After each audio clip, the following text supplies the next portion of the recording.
FPL and the Premier League are officially back this week, and in today's video we're going to take a look at my updated draft. I haven't uploaded a draft video in over a week, and I know you've been asking in the comments, but that is because there has been so much preseason football that has been impacting our decisions, and my draft has definitely changed with a few things we've seen over the past week.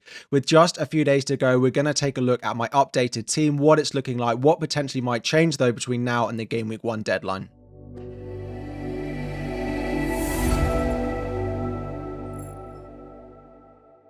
What is up everyone, FPL Harry here, and before we dive in, 2,000 likes is the aim, and subscribe if you are new around here. We are having a look at my latest draft, and I have 5 top 10k finishes back to back over the past 5 seasons, with the highest being 510th just a couple of years ago. So if you want to get some useful advice as the season goes on, please make sure you drop a subscribe, follow the channel, and we will be doing our best to help you get the highest rank and win those mini leagues as well. Apologies if you've heard that all before, it's a little plug, but we are also on the, a big train to try and get to 200,000 subscribers by the Game Week 1 deadline. So all of your support on these videos as we get into the final videos, trying to lock into our teams by the deadline, is greatly appreciated. If you haven't joined the league as well that we have on the channel, we are trying to raise some money for charity over the course of the season. For every manager in the top 25k that is in my league, I will be donating money to charity, and that can add up pretty quickly with the amount of you who did well in my league last year. Now, a few of you on the video on Saturday said I wasn't sounding 100%, and I was absolutely fine, but I actually seem to have come with a little bit of a cold over the past day or so. So if I'm not sounding 100%, I am feeling a little bit under the weather, but with just a few days to go until the start of the FPL season, we really need to be cracking on, and nothing is going to get in my way of these daily uploads. So we're going to dive in, and actually we're not going to mess around. We're just going to go straight in and start talking about my draft. We're going with the very popular goalkeeper combination that is Sanchez of Chelsea and Dubravka now at Burnley. A lot of people are asking me, with the injuries that there are to that Chelsea back line, including the likes of Levi Colwill, well, mainly Colwill, but also I think Trevor Chalobah did go off with a slight knock today. We're expecting him to be okay. Does that impact my thought process on the Chelsea defence? It does a little bit. Like, Levi Colwill is a massive part of our defence, and I think we are much better when he's in the team. But as a system, when you start to add in the likes of Caicedo, you've got Reece James playing well, you've got Cucurella, and actually Sanchez is playing very well. I really like what Sanchez can offer at 5 million, and there are not many other goalkeepers that I like in the game. The others that I've picked during pre-season have been Kelleher. He's not actually been in the Brentford squad over the past couple of days, which does put me off going with him, and I don't back them to keep many clean sheets. So I think Chelsea were good at the end of last season defensively. I like Sanchez at just 5 million. I don't want to be going up to a 5.5 million goalkeeper. Realistically, I'd like to buy a 4.5, but I don't think there are any really there that I like to invest in. You could have a look at someone like Brighton, but generally I think Sanchez is probably the best value for money. And there's no real defender at Chelsea that I like unless I spend 6 million on Cucurella. That is a possibility, but the issue if I do that is then I have to find another goalkeeper to buy, because I've got 2 other Chelsea players in this draft, and I don't really plan on doing that. So I think Sanchez is probably the most likely goalkeeper I go with. He's the one that I've liked throughout pre-season just because he ticks quite a lot of the boxes that I like, and not many of the Chelsea defenders are actually any good for defensive contributions as well. The backup option we've got, of course, is Dubravka. He has now moved to Burnley. We don't know if he's definitely going to be ready for the start of the season, as he actually hasn't featured in any preseason either for Newcastle or for Burnley. And Eddie Howe, before he made the move, said he might not be ready. But as a 4 million goalkeeper, we are expecting him to be number 1 at Burnley once he is fully fit. So that's who we have gone with. And then moving into fence. And we're actually going to start by talking about Virgil van Dijk. And sometimes when you do content, you get things wrong. And this is one of the opportunities that I'm going to admit, I think I might have got something wrong. I put out some videos over the weekend, one including 10 players to avoid, and in that I included Jeremy Frimpong, of course, at Liverpool. At time of recording, it does sound like Connor Bradley might be out for a prolonged period of time, and a lot of Liverpool fans are actually a little bit concerned based on the amount of injury records he does have. Once we get to the Game Week 1 deadline and there are more press conferences and we get a bigger update, if it does sound like Connor Bradley is going to be out for about a month or longer, I do think Frimpong is a really nice option. And actually, a lot of the Liverpool fans are starting to convince me that whether Bradley is fit or available, Frimpong is just going to be starting regardless. So maybe I need to start to consider him a little bit more than we have.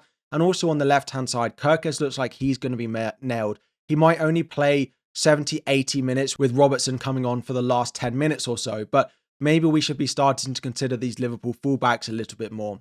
However, I have stuck with Virgil van Dijk at the moment. He does have goal threat. He is good for defensive contributions, and he's, of course, the most nailed of all those Liverpool defenders as well. So pretty happy with him as a pick. I am looking at a few other options in that spot, which we'll talk about later on in the video. I've gone with Van de Ven as my 4.5, and I've actually got Richards or Crystal Palace on the bench. I like the way that those rotate over the first 10 or so game weeks, as well as you include Estave, who is my 4 million option currently at Burnley. I probably wouldn't play him, but there are a couple of game weeks in the first 10 that you can see there. I might need to rely on him depending on how a few of my other defenders have gone with. And also, I know they had Trafford, but out of all of the newly promoted teams, Burnley were probably the best defensively, although Leeds were not bad as well for underlying data.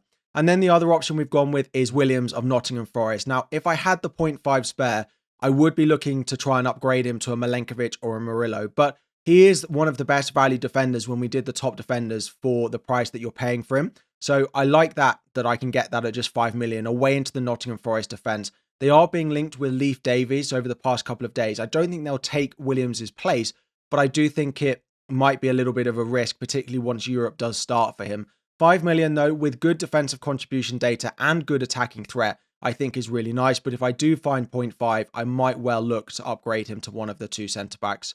Moving into my midfield, I've changed the way that I've set it up. So I've actually gone with 5 in midfield now. Cole Palmer and Mo Salah are in there. Now, I understand that if you watch the preseason games on Sunday, particularly Mo Salah didn't have his best performance. But how many preseasons have we gone into where we've said that Mo Salah has had a bad game in preseason? Is he going to do it again? And he just continues to do so. For me, he's the most reliable captaincy option in quite a few of the opening weeks, and I just plan on sticking with him. And that Bournemouth team absolutely look all over the place at the moment, so I do want him. There are other good options at Liverpool like Vert, like Gakpo, but I just know what I'm going to get with Salah, it feels like. Cole Palmer as well on penalties for Chelsea. Now, he did play some of the roles over the past couple of the preseason friendlies that actually made him quite a bad asset at the end of last season, where he got 1 return in about 16 game weeks. So I am a little bit concerned, and I don't think Cole Palmer is as nailed in my draft as maybe he is in some other people's teams. So I am keeping an eye on him, but at the moment, just based off the Chelsea fixtures, the amount of goals that I think Chelsea are going to score in that opening run of games as well, I do think that is where I'm going to go. Iliman Ndiaye has been in pretty much all of my drafts since the game launched. I just look at him at 6.5, pretty nailed to play 90 minutes for Everton. The opening fixtures for Everton over the first 7 weeks, apart from that Liverpool fixture, are really nice. And I think 4 of the first 6, if you take the Liverpool game out, are at home as well.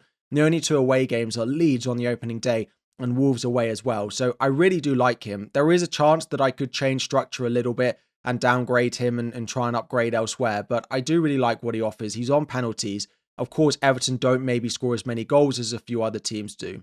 Then we've gone with Bruno Fernandes, and I think that is going to be the key standout. I have watched Manchester United over pre-season and been quite impressed with them and with Bruno Fernandes as well. The only issue we've got is he's playing a lot of minutes in central midfield now compared to being in the number 10. The actual benefit to that, though, is it massively raises the floor to his points. So last year, if he didn't get a return, he was only getting 2, of course. But with defensive contributions, he got defensive contributions in that game at the weekend.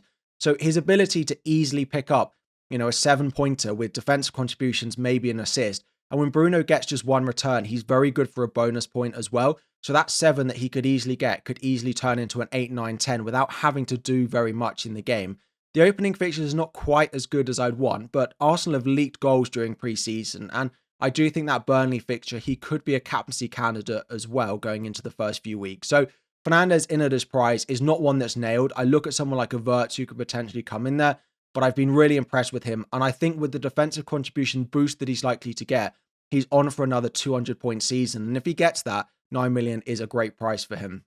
And the final midfielder we've got is currently Anderson of Nottingham Forest. I do just like the Forest fixtures enough that I probably want a couple of pieces of it going into the start of the season.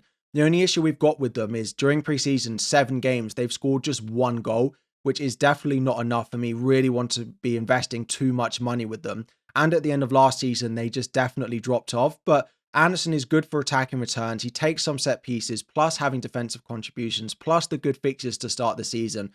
5.5. I just think he's reliable. I think he's the one at that price who's likely to tick along a little bit, but there are a couple others I do have my eye on as well. And then moving up front, so we do have a 4.5 million forward, and we've gone with Mark Guiu of Sunderland now, of course, on loan from Chelsea. He hasn't featured in any preseason game for Sunderland. I don't think he will feature or start in the first few weeks, which is fine because I don't really need him in my starting 11, but it does mean he might well drop in price, which means I could go for another 4.5 million option, but none of them get any minutes. So I'm kind of in a battle. Do I go with Mark Guiu, who's likely to get minutes eventually, but might drop at the start of the season because I don't think he'll start in game week 1 or maybe game week 2? Or do I go with someone else who I don't think will drop in price, but won't be any use to me further down the line because I don't think they'll get in the starting 11? I do think Mark Guiu is the best at the moment, so he is the one that I have gone with. The two starting forwards that we've gone with are João Pedro of Chelsea and then Ollie Watkins as well. I just can't look past those Chelsea fixtures and the eye for goal that João Pedro has and the amount of chances that I think he is going to get. Ollie Watkins as well, that opening run of fixtures, you don't really need to worry about him. He ticks along so well. He's outscored Erling Haaland for both of the last 2 seasons, and 9 million is a really nice price. It is between someone like Watkins and Wirtz, for example, in my team, and we'll talk about some potential changes at the moment, but this is how my team is currently lining up. It is a 3-5-2. It rotates between Richards and Van de Ven, basically as my third defender. Mark Guiu, Estave will often be on my bench. Mo Salah, almost certain to get my captaincy armband for game week 1. Cole Palmer, currently with the vice captaincy as well. I think it looks pretty strong. I'm starting to find a team that I like. I have a lot of home fixtures in game week 1, which does mean they're all away from home in game week 2, which isn't great, but everyone's got one home game in the first 2, so it will be what it will be. No money in the bank, but I'm starting to like the way that my team is lining up. Now, that is how my FPL team looks for game week 1, but this video is being sponsored by Club, so let's have a look at how my Club lineup is looking. I do need to get an additional player, so Club is a completely free-to-play sort of cross between Ultimate Team and FPL. So every hour or so, you have the ability to get an additional player. So who am I going to get here? A forward from Manchester City. Hello. Ooh, Jeremy Doku. Interesting. Do we think he's going to start? I'm going to take him to start with, and I'm actually going to get rid of Sharda, who's not certain if he's going to be ready for the start of the season. So this is how my team is lining up. Let's go and put Jeremy Doku into my starting 11. Doku, Johnson, Fulkrog. I need a bit of injury updates on Belieber and Kelleher, but you get the ability to add a player like that. Just got quite a good one to your starting 11. And then as the season goes on, you have the ability to match against people, and however they do in real life is how many points you go and get. I do have a league. There is a link in the description. We've got 530 of you already in, which is fantastic. I can't wait to sort of discuss this as the season goes on with you every single game week and on deadline streams as well. If you want to check it out, there is a link in the description. The league code is also in the description as well. Make sure you're getting into it before game week 1 and building your squad up over the next few days as well. So just going back to my team and to talk about a few things that I might change between now and the game week 1 deadline that I'm looking at. So starting defense, I do quite like the idea of having 3 4.5 million defenders, so upgrading Estave. The one that I look at in that position is actually Dorgu of Manchester United, who does rotate in well, and his attacking output is really good. I could free up a little bit of money to do that by selling João Pedro, selling Virgil van Dijk as well. I'm not sure Virgil van Dijk with the opening 3 fixtures they've got is really worth it, but when you include game week 4 and 5, where they've got Burnley and Everton, he starts to become a little bit better. I am looking at the likes of Murillo, Tarkowski, Pedro Porro, all in at 5.5 as a potential replacement for Virgil van Dijk. And of course, as I said earlier on in the video, if it looks like Conor Bradley is going to be out for a while, then Frimpong could definitely take that spot. Into midfield, I think Salah and Palmer will be in my team come the game week 1 deadline. Fernandes could easily become Wirtz, but I do like what Fernandes has in terms of routes to points for that Manchester United team, but I do probably prefer the fixtures to open the season for Liverpool.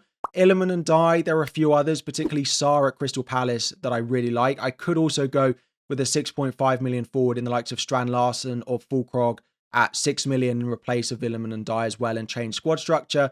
And probably the last thing that I'm looking at is Anderson. The other one that I look at is Reinders of Manchester City, 5.5, scored twice in their most recent preseason friendly, and is actually likely to get a bit of a boost of minutes whilst Rodri looks like he's going to be out until the first international break with a bit of a setback over the last preseason games. So there are a few things that I'm looking to change. I do think the core of Salah, Palmer, Watkins, and another premium, either Wirtz or Fernandes, is probably the way I'm going to go. The other thing is I could downgrade someone like a João Pedro to try and put a bit more money in my defense. But at the moment, I really like the value that a lot of the players have that I've got in my team at the moment. So this is really the squad structure that I've settled on. It's pretty nice.